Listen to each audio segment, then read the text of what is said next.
Güzel arkadaşlarım, hepiniz hoş geldiniz, sefalar getirdiniz. Yelizce Tarifler kanalımda bugün sizlerle tek başına bir akşam yemeği olan, tek başına doyurucu, lezzetli, yapımı zahmetli gibi görünen ama oldukça kolay ve basit birçoğunuzun bildiği Kayseri yağlaması yapacağız. Dilerseniz sizleri daha fazla bekletmeden hemen tarifime geçeyim. Gerekli malzemelerimiz 1 yemek kaşığı toz şeker, 1 paket kuru maya, 1 su bardağı ılık süt. Mayamızın aktifleşmesi için biraz bekliyoruz. 1 su bardağı ılık suyumu da ekledikten sonra mayamızın aktifleşmesi için bekliyoruz arkadaşlarım. Mayamızı şöyle bir karıştıralım. Erimesini sağlayalım. Hamurumuz çok daha hızlı bir şekilde mayalanacaktır. O yüzden bu işlemi es geçmeyin. Şimdi gördüğünüz gibi mayamız aktifleşmeye başladı. Bakın üstündeki tabakayı gördünüz. Mayamız aktifleşti. Şimdi diğer malzemelerimizi ekleyeceğiz. 2 yemek kaşığı kadar sıvı yağ ekliyoruz arkadaşlar. Ben göz kararı ekledim. 2 yemek kaşığı olarak eklemeyi unutmayın. Unumuzu eklemeye başlıyorum. Kontrollü bir şekilde eklemeyi lütfen unutmayın. 5 su bardağı un kullandım arkadaşlarım. Ama lütfen kontrollü ekleyin. 1 tatlı kaşığı tuzumuzu ekledikten sonra hamurumuzu güzel bir şekilde yoğuruyoruz. Ben mutfak şefimde yoğurdum, kolum rahatsız olduğu için. Siz elinizde de yoğurabilirsiniz. Varsa mutfak şefiniz, mutfak şefinizde de güzel bir şekilde, hızlı bir şekilde yoğurabilirsiniz. Unumuzun miktarı kullandığımız unun markasına, kıvamına ve kalitesine göre değişecektir. O yüzden lütfen kontrollü bir un eklemesi yapmaya dikkat edin.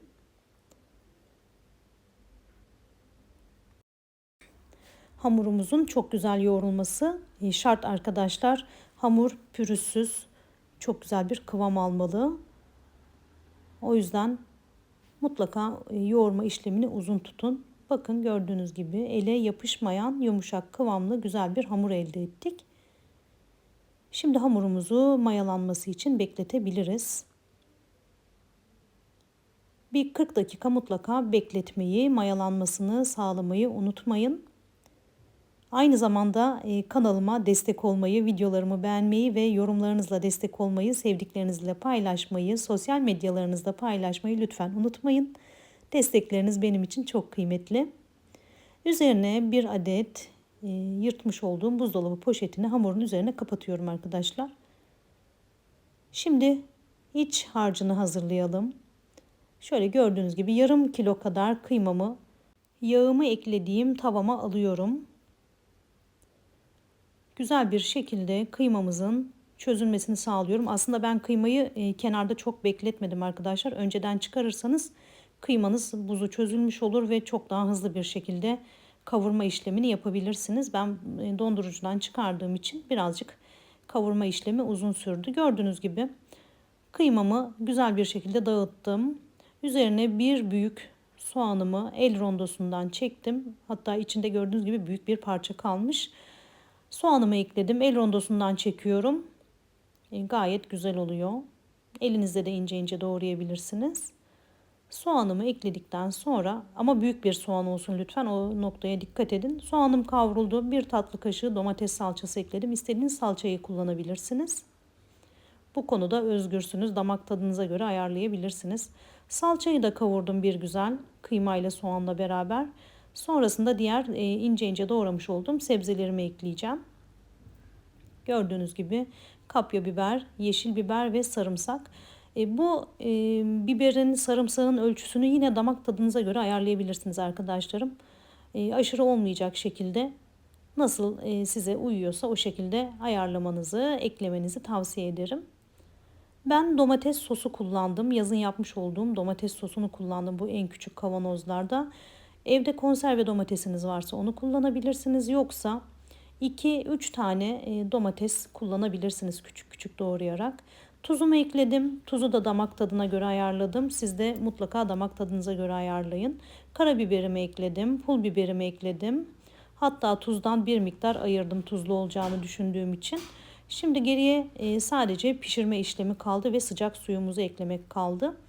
Güzel bir şekilde gördüğünüz gibi iç harcımızı ayarladım. Biraz kavrulmaya bıraktım. Sebzeler de piştikten sonra Bakın gördüğünüz gibi kıvamımız bu şekilde. İçerisine 1 su bardağı kaynar suyu ekliyorum arkadaşlar. Çünkü lavaşlarımızı açtığımızda kenarlarını ıslamak için, lavaşımızın ıslanması için gerekli. Şimdi lavaşlarımızı açma işlemine geçiyoruz. Gördüğünüz gibi hamurum gayet güzel bir şekilde mayalandı. Hamurun üzerine un serpseydim buzdolabı poşetim bu kadar yapışmazdı. Hamurumu unladığım tezgahıma alıyorum gördüğünüz gibi. Yoğurma kabımda kalan hamur parçalarını da alıyorum. Hiç hamurumuzu ziyan etmeyelim. Hamurumu şöyle tezgahta hafif bir yoğurma işlemi yapıyorum arkadaşlar. Çok uzun bir süre yoğurmuyorum açıkçası gördüğünüz gibi. Hafif bir yoğurma işleminden sonra bezelere ayırma işlemine geçiş yapıyorum. Hamurumu uzun rulo haline getirdim. Tezgaha yapışmasın diye de biraz unladım. Önemli olan hamurumuzun yumuşak, ele yapışmayan bir kıvamda olması arkadaşlar. Sayıyorum burada. Eşit bir şekilde ayarlamaya çalışıyorum. Kaç tane beze çıkmış ona bakıyorum. Bezelerimi toplamda 12 adet beze yaptım arkadaşlarım ama 10 tane bezeyi kullandım. Bunu da size söylemek istiyorum. 10 tane lavaşı kullandım hazırladıktan sonra. Kıymalı harcımı birazcık fazla kullanmışım. Kıymalı harç az geldiği için yoğun bir hamur olsun istemedim. O yüzden 2 tane lavaşımı kenarda bıraktım. Toplamda 12 adet beze oluşturdum. Gördüğünüz gibi bezelerimi şekillendiriyorum ve unladığım tezgahıma alıyorum. Siz isterseniz bir tepsiye de alabilirsiniz. Üzerini örtmek isterseniz üzerini de örtebilirsiniz. Ben hızlıca yapmaya çalıştım. Çok fazla uzun sürecekse mutlaka bezelerinizin üzerine nemli bir bezle veya bir poşetle kapatın. Hava almasını engelleyin ki üstü kurumasın.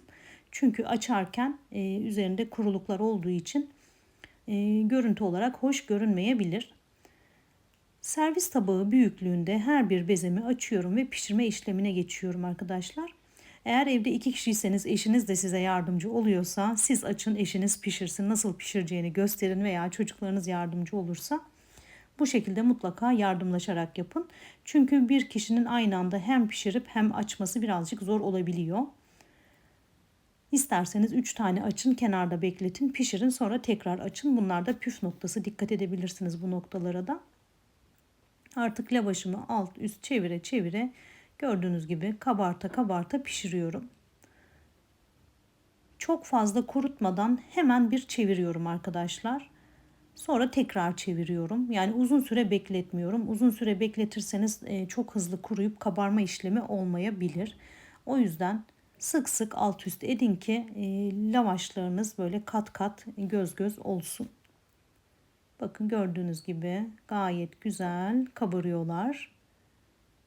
En keyifli kısmı da burası olsa gerek. Hemen sorayım. Videolarımı nereden izliyorsunuz? Birazcık ara vermek durumunda kaldım. Babam rahatsızdı. Yoğun bakımda 10 gün kadar yattı. Allah tüm hasta akrabalarımıza, sevdiklerimize, hasta kullarına şifalar nasip eylesin. O yüzden tariflerimi düzenli bir şekilde karşınıza getiremedim arkadaşlar. Her işin başı sağlık, her zaman söylediğimiz, bildiğimiz gibi. Hazırlamış olduğum lavaşlarımı gördüğünüz gibi üst üste dizdim. Toplamda 12 adet lavaşımı bu şekilde pişirdim. Artık servis tabağına alma ve şekillendirme işine geçiş yapabiliriz. Kıymalı harcımızı kenara almıştık. İlk olarak kıymalı harcımızı pişirmiştik.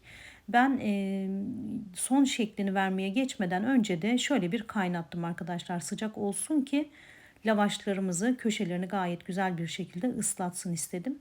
Gördüğünüz gibi lavaşımı önce 2'ye sonra 4'e katladım. Uç kısımlarını kıymalı harcımıza batırdım ve sonrasında servis tabağıma aldım. Her yerine gelecek şekilde ince bir tabaka şeklinde olacak şekilde kıymalı harcımı her yerine gezdirdim.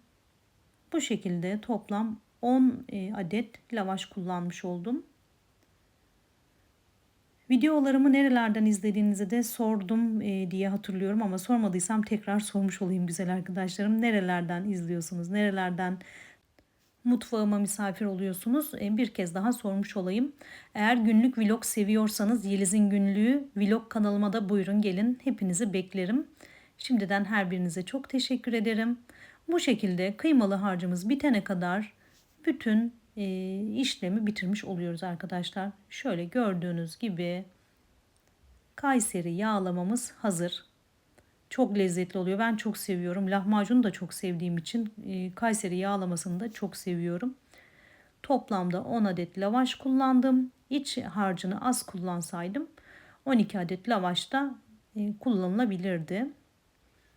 Bu şekilde dörde bölüyorum arkadaşlarım. Üzerine sarımsaklı yoğurt ve dilerseniz ince doğranmış maydanoz serpiştirebilirsiniz servis yapmadan önce. Sarımsaklı yoğurdu hazırladıktan sonra böyle ortasına gezdiriyorum. Sunum şekli, servis şekli böyle olduğu için tabii ki tabağınızda yerken eklemeler yapabilirsiniz. Yoğurt eklemesi yapabilirsiniz. Şöyle bir yakından göstereyim. Dilimlenmiş ve kat kat olan halini şöyle bir görün. Çok lezzetli oluyor. Biliyorsunuzdur mutlaka. Yapmadıysanız da görmüşsünüzdür. Mutlaka şans vermenizi isterim arkadaşlar. Bir de benim tarifimle yapın. Bakalım sonucu nasıl bulacaksınız. Denediğiniz tarifleri lütfen sonuçlarını kanalımıza yazmayı, yapacak olan, yapmak isteyen arkadaşların sonucu nasıl olacağını bilmesini sağlayın lütfen. Eğer sizler yapıp memnun kalırsanız yapacak olan arkadaşlar da mutlaka sizlerin yorumunu dikkate alacaklardır.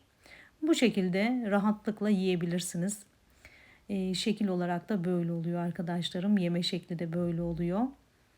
Kayseri'den izleyen arkadaşlarım varsa selam olsun hepsine. Hepinize selam olsun. Nerelerden izliyorsanız olduğunuz yere kucak dolusu sevgiler, selamlar gönderiyorum. Bir sonraki tarifte görüşene kadar hoşça kalın.